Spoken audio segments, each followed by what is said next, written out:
Petra is the Chief People Officer of Truecaller, which is one of Sweden's, I would say, most successful startup scale-ups, I guess you would call it now even. Before that, she was people lead at iZettle and also been working with executive search at Novare for many years. So she has a very extensive background in both helping recruitment and recruiters as well as coming from the company side. So we wanted to have her on to share her insights on how companies are thinking now, share out what Truecaller is doing, given that it's a very diverse background of people who work there, and also how are companies planning? What are they looking for now in CVs, etc.? So without any further ado, Petra, thank you so much for joining us. And please do go ahead and correct anything I said wrong about your introduction, or give a bit more background or color, and then take it away. All right, perfect. Thank you. And hi, everyone. I know that you can't answer and all of you are on mute, but please let us know if I do speak too quick or if you have problems with understanding my English.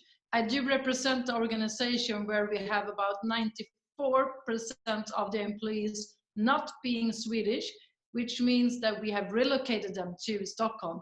But it also have that funny consequence that we do speak a very funny English, because we speak English from Macedonia, from Russia, from Brazil, India, Sweden, which means that we do all understand each other, but no one else, I think.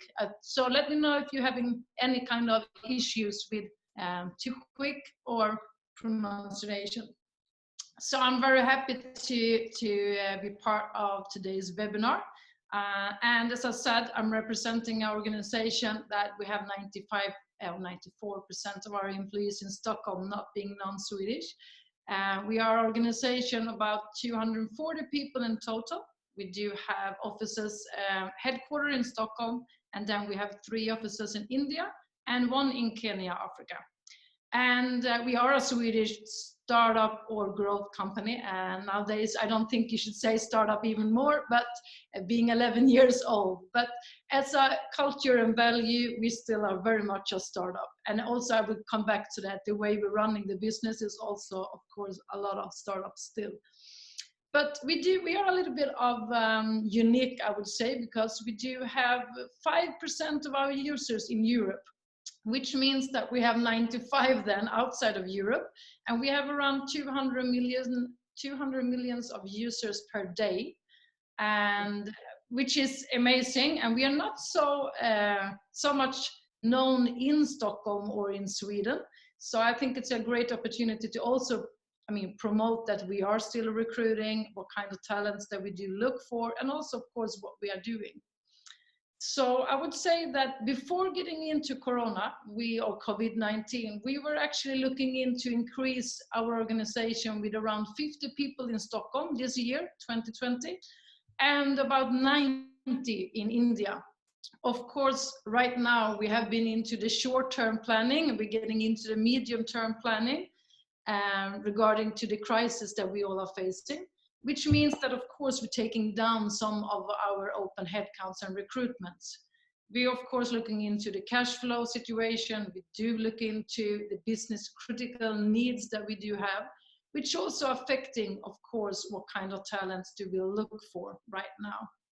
So I think that sooner or later we're getting into the long-term planning, which means that we also need to make sure what kind of talent do we need getting out from this crisis, because losing revenues and numbers means that we need to be very, very strong getting out of the crisis. So it's a balance of looking into what kind of competences is business critical, short term, medium term, but also, of course, after getting out of this, because then we need a lot of resources. So that is kind of the discussions where I'm spending most of my time right now. Arguing from a cost perspective, from a talent perspective, what kind of resources do we need, and of course navigating in uncertainty as all of us, but as a lot of other companies are doing, of course, at the same time. But Petra, can I ask you there, in that scenario then, what would you say are the most business critical roles that you're seeing at the moment in the short term? And how does that contrast to what you think the mid to long term needs look? Is there a big difference there in terms of the skills that are required? Yes, a little bit, I would say, because you do get a little bit comfortable. And I mean, in a short term, when it's a crisis, you stick to the things that you know. So then you're looking into example, for me, representing the tech company with I mean, mainly having a lot of engineering, then that would be business critical. You kind of close your eyes, you stick to developers, you stick to the tech expertise.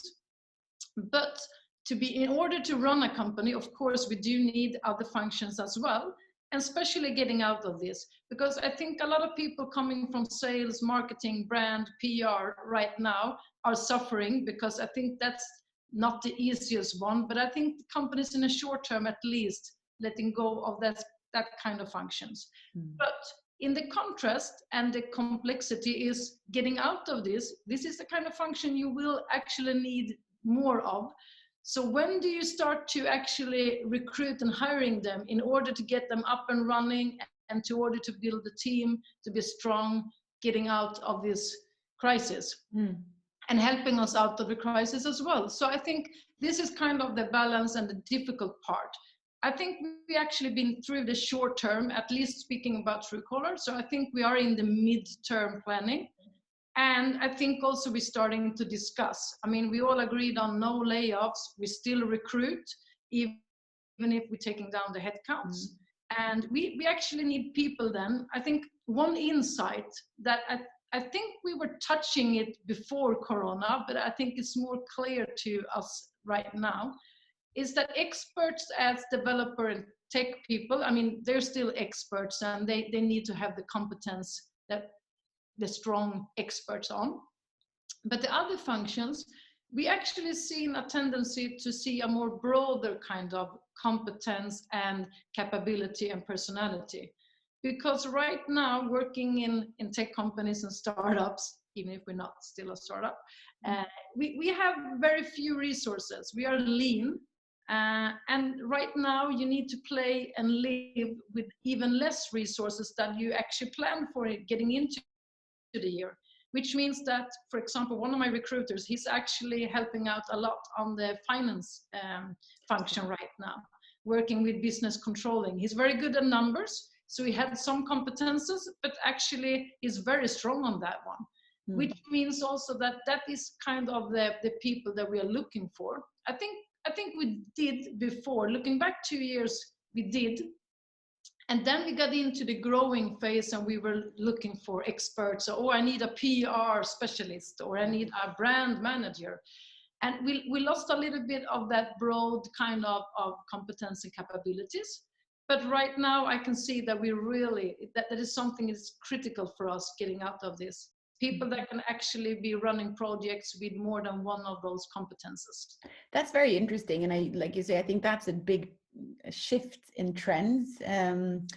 Do you see there, how do you play then the balance between being generalist and, you know, not really good at any, not specifically great at anything, versus being overall? How do you judge overall roundedness then? I mean, are there certain skill sets you see that work well together? So for example, the people who have a marketing background on the call, is there something that you think that you've seen often pairs well with that kind of background that maybe they can work to develop? Or how do you see that working?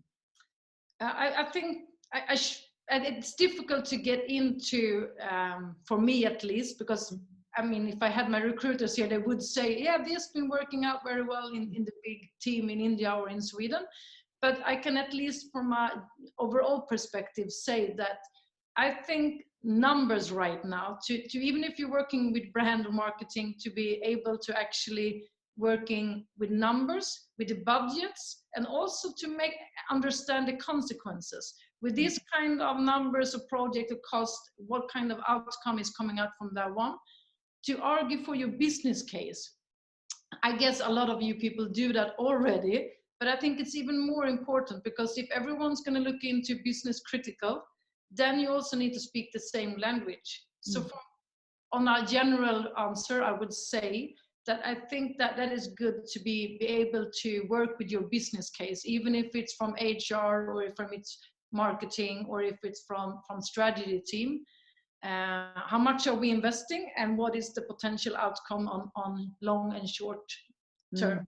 Do you think that the focus is even more shifted to that business critical sense? Of course, there's always been a focus on ROI and things like that, but have you seen certain projects within Truecaller that have been more prioritized in the short term so that it's becoming very sort of cutthroat as to what gets funding and not?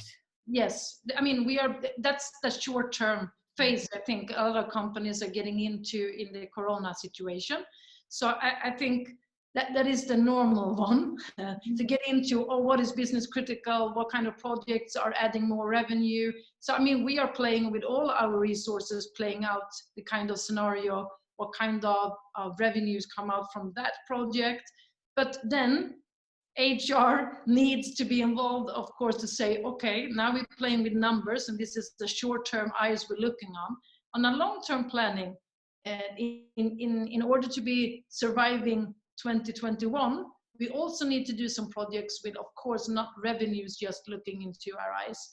And that's the trickiest part, because then it's more difficult to measure, of course. But if, for example, I'm working with a marketing team, they are very, very good in Truecaller to help me to understand what is that investment and what kind of output will that have in 2021, 22, for example. So I think it's good to understand that, but what kind of competences we are looking for. I don't look for very, very senior right now. That's also coming from organization where we are very immature. We do have an immature leadership. We are a startup culture. We don't have too much processes in place. And when we started a company, I think all the functions were a little bit broader. They were less senior, and they were a little bit broader of doing a little bit of that and that.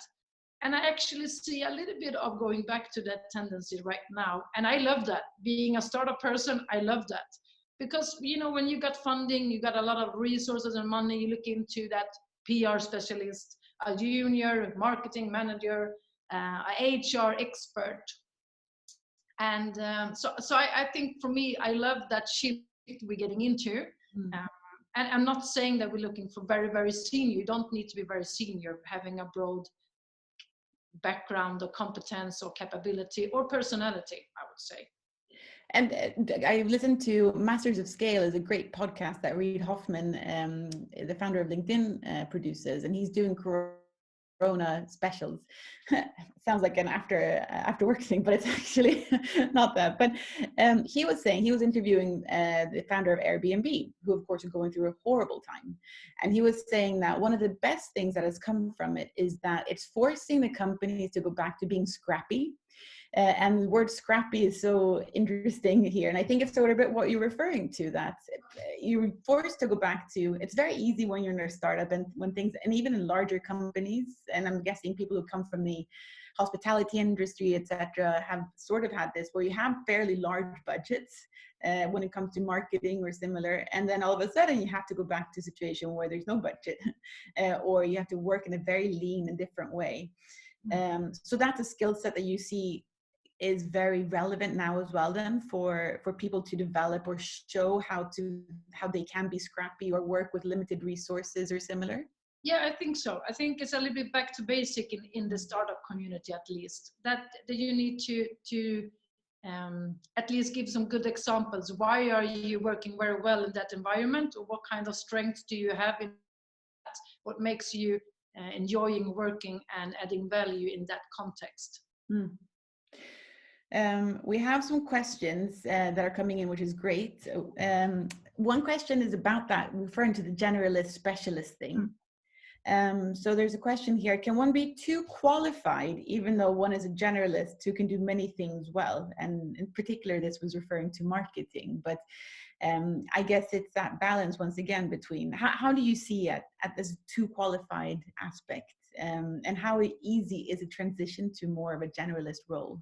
Yes, I think it is tricky, because when you put it on paper, and I guess we can coming back to that later, this webinar, how to, I mean, looking into applications or how to describe your competences. I would say that's a tricky part, because of course, someone looking at your profile and you have 12 years of, for example, experience in one area, what kind of signal is that giving? So I think it is tricky on paper. I think it's easier when you're getting to meet with the people in the organization. So one of my recommendations in that, if you are worried about being experienced as too much of a generalist or too much of an experienced specialist, etc., I think that the most important thing is try to meet with the people in the organization. So if you can't get a coffee with the recruiting manager or the interviewer or the HR team, someone that worked in the company before, and try to understand the environment, and then you can also easier align your own competences into that structure. Because I think it's tricky to put it on paper, and I do understand reading on that or meeting with someone that having 12 or 15 years of experience in one area could be seen as, wow, this is very, I mean, she is very senior. What is she expecting from us? And how to be able to work with less resources, and perhaps working very closely to finance, for example. So I think in order to get a bridge at least into that, try to meet with people in the organization and try to get a grip of the context. What are we referring to as a broad competence or a broad capability or personality? Then you can try to align your own experience into that and see if it's matching. It's tricky on paper. I do, with all respect, it's very tricky on paper, and to present your experience and your competence in the right balanced way. Yeah, I agree. I think one thing I've tried to apply when I've applied for jobs previously is to try to not just focus on what I did in that job, but how that can be pertained or relevant for something else, or in a generalist, to show that your experience does give you that broad mindset. And especially if you have a diverse background, I think if you've worked in many different kinds of jobs, use that as a strength. I would see it like that, at least. How do you look at that? If people are in, maybe some people got let go very early in their job now because of the COVID experience. How do you look at having a CV that's very structured? You can really see a red thread, as we call it, or versus where you've had many different jobs. Do you look at that, or are there ways to frame it, or how does that work? I think at least 5-7 years back, I was more conservative. I was kind of, oh, why did that person jump from that job before the 2-3 magic years? What kind of experience did that person really learn from short-term investment in a company? But right now, I think it's different, because I also know that talented people and people that it's like a relationship. You're getting into a relationship. If you feel that this is never going to work out, the right thing is actually to jump. So, I mean, in all honesty, why should you waste time if you think that you won't even develop or learn or take something with you? You might feel that this is not the right thing. And sometimes it's not your decision. You might think that the next 2 coming years will be lovely to invest in this company, but things are happening. So I think that uncertainty, the economic situation that we're living in, and also it's been the talent market lately, which means that we are more generous in looking into jumps that people being actually short terms in different kind of organization and companies. So as long as you have why you did jump or why the company let you go, as long as you can explain that in that, I don't see that as a problem at all. But I think you should mention it in your also on paper if you do have, for example, 5-7 different kind of short-term investments from an employee perspective. Yes, give out a reason, and that would not stop anyone from calling you to the interview, for example. And how do you see those looking to make a switch completely from their area that they're in? So maybe people who've been working in hospitality, who want or need to change industry. How would you best go about approaching that from when you're trying to get the attention of a company? I mean, myself coming from that. I have a legal background from the background. And I mean, I started off working with legal in the foreign ministry, and then getting into human capital and then HR. So I think from me, I look at it from a very generous perspective, but I do understand that not everyone having the same eyes. So I think as long as you can put on, what are you taking with you from that? If you've been working in, for example, a travel agency or in the travel industry, what can you take with you? Because we do get learnings and experience from each of our jobs. So as long as you put out a concrete, what do you take with you from that? What was your learnings, mistakes, developments, and how can you actually translate that into another sector? Yeah. Or branch or organization. And there is not, I mean, some of us think that you could do copy paste. There is no such thing as copy paste. I think that it's very comfortable looking at people, for example, in the tech industry, you would like to have people done the journey before. It's like, wow, that person, he did it at Spotify. Then he or she needs to be brilliant, then can do the same for us. Every organization is different. You do have a different DNA.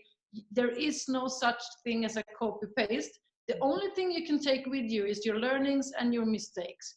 And if you can actually put them into words and explaining them, then I don't see it's a problem switching or coming from total different kind of sectors. Yeah, great.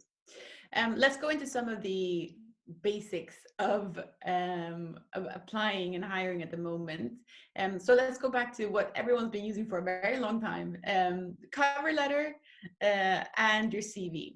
Firstly, what is your optimum length, or what's a good CV?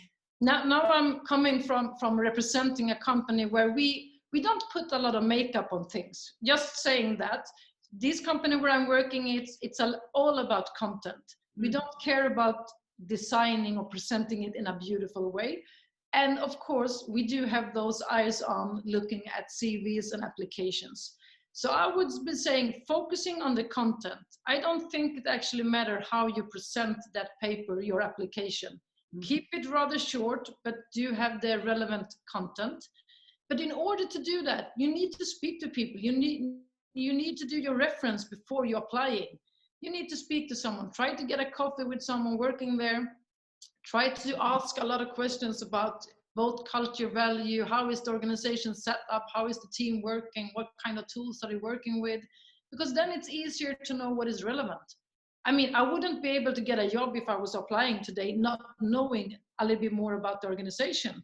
Yeah, so you really need to tailor your application. Is that what you're saying? Yeah, I think so. I think keep it rather short, and I don't think a lot of companies do care too much about the design of it. I mean, if you're looking for a design position, perhaps you should use your skills, but I'm saying just in general, spend more time on the content, on the data. What are you bringing to the table, and how could that be relevant in that position?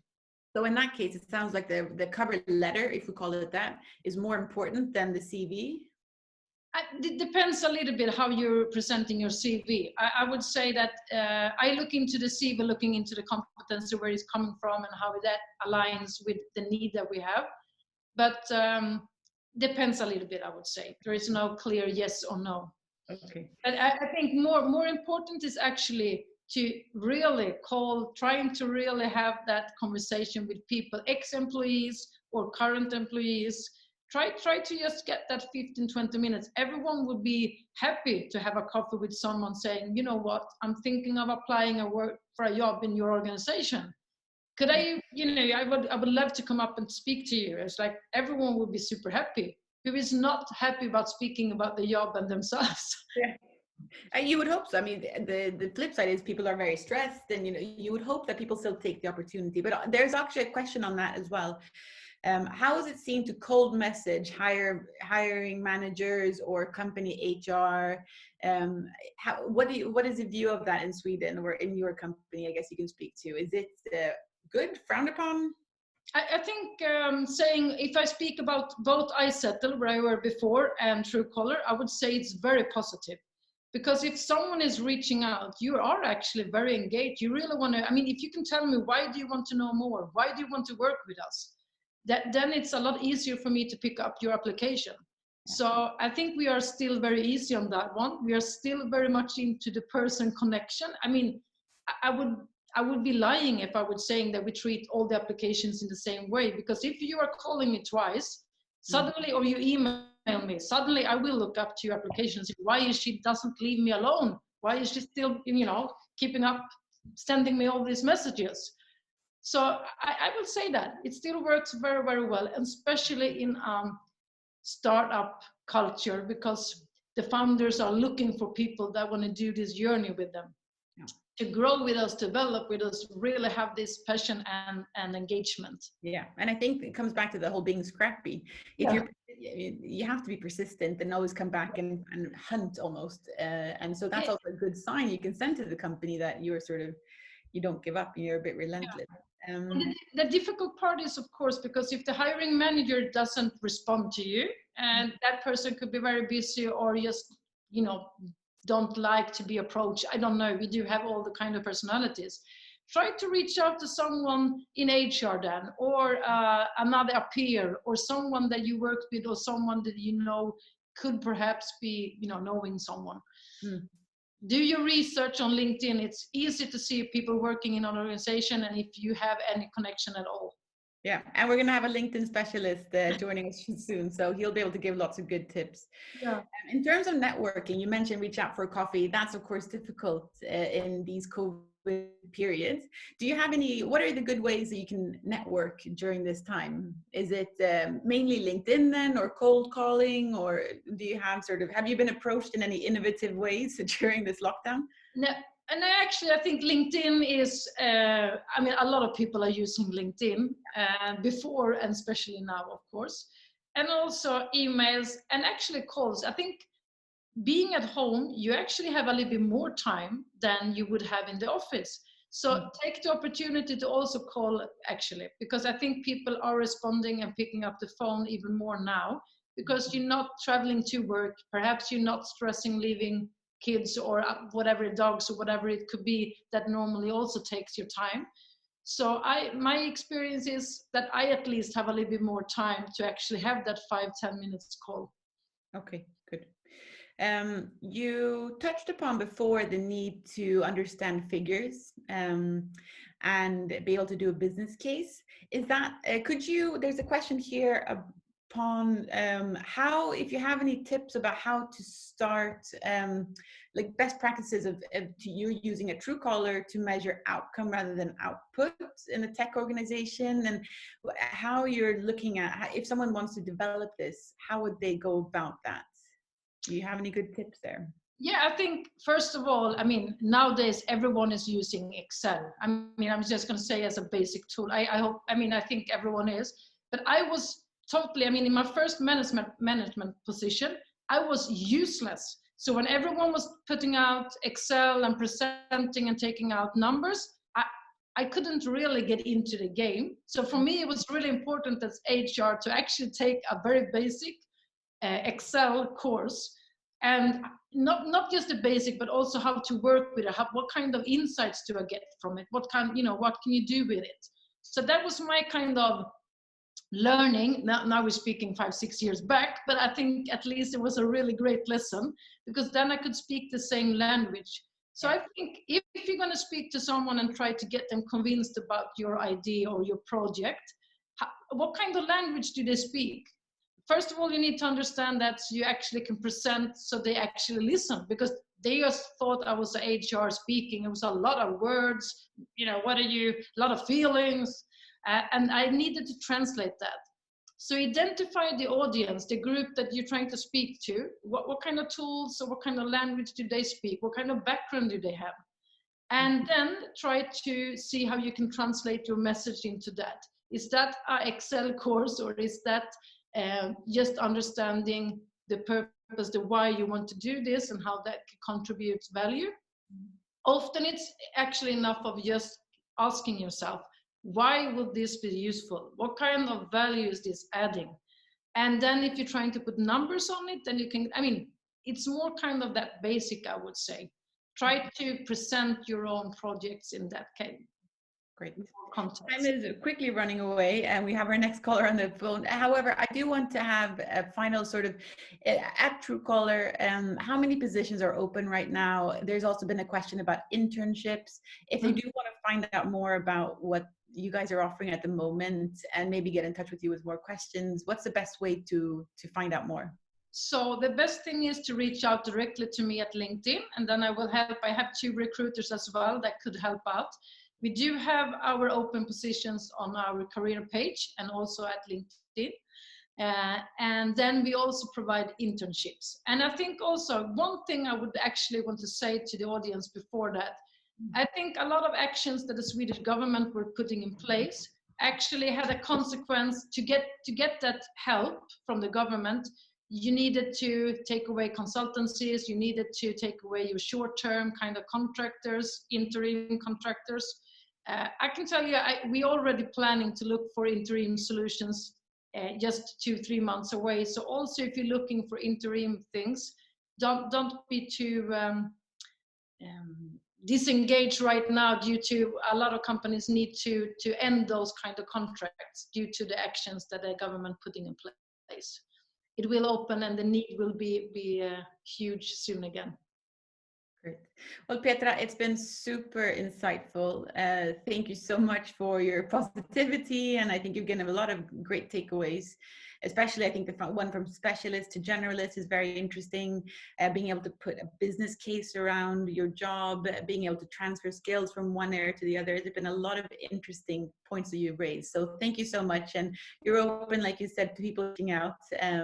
So with that, we'll let you go. And we'll thank you so much, Petra.